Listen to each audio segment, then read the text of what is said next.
అందరికీ నమస్కారం. మాట మన వ్యక్తిత్వానికి ప్రమాణం. రాజకీయాల్లో విమర్శలు ప్రతి విమర్శలు చాలా సర్వసాధారణం. ఆ విమర్శలు ప్రతి విమర్శలు ప్రజా సమస్యల మీద జరగాలి, కానీ వ్యక్తిగత దూషణలు లేదా వ్యక్తిగత విమర్శలు ఉండకూడదు.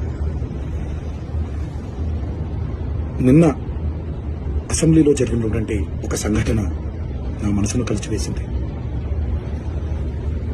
ఎప్పుడైతే మనం ప్రజా సమస్యల్ని పక్కన పెట్టి వ్యక్తిగత దోషణలకి దిగుతున్నామో, ముఖ్యంగా మన ఆడపడుచుల గురించి పురుష పదజాలంతో మాట్లాడుతున్నామో, అది ఒక అరాచక పరిపాలనకు నాంది పలుకుతుంది. అది తప్పు. స్త్రీ జాతిని గౌరవించడం అనేది, ఆడవాళ్ళని ఆడపడుచుల్ని గౌరవించడం అనేది మన సంస్కృతి.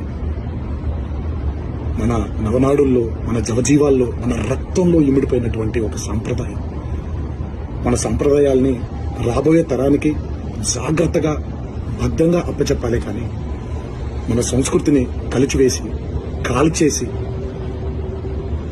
రాబోయే తరానికి ఒక బంగారు బాట వేస్తున్నాం అనుకుంటుంటే అది మన తప్పు. అది మనం చేసే చాలా పెద్ద తప్పు.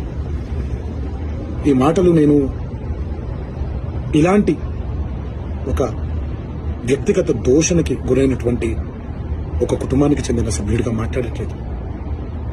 ఈ మాటలు నేను ఒక కొడుకుగా, ఒక భర్తగా, ఒక తండ్రిగా, ఈ దేశానికి ఒక పౌరుడిగా, సాటి తెలుగువాడిగా మాట్లాడుతున్నాను. రాజకీయ నాయకులందరికీ ఒకటే విన్నపం: దయచేసి ఈ అరాచక సంస్కృతిని ఇక్కడితో ఆపేయండి. ప్రజా సమస్యల మీద పోరాడండి.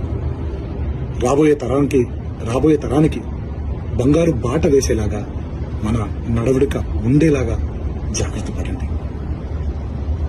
ఇది నా విన్నపం మాత్రమే.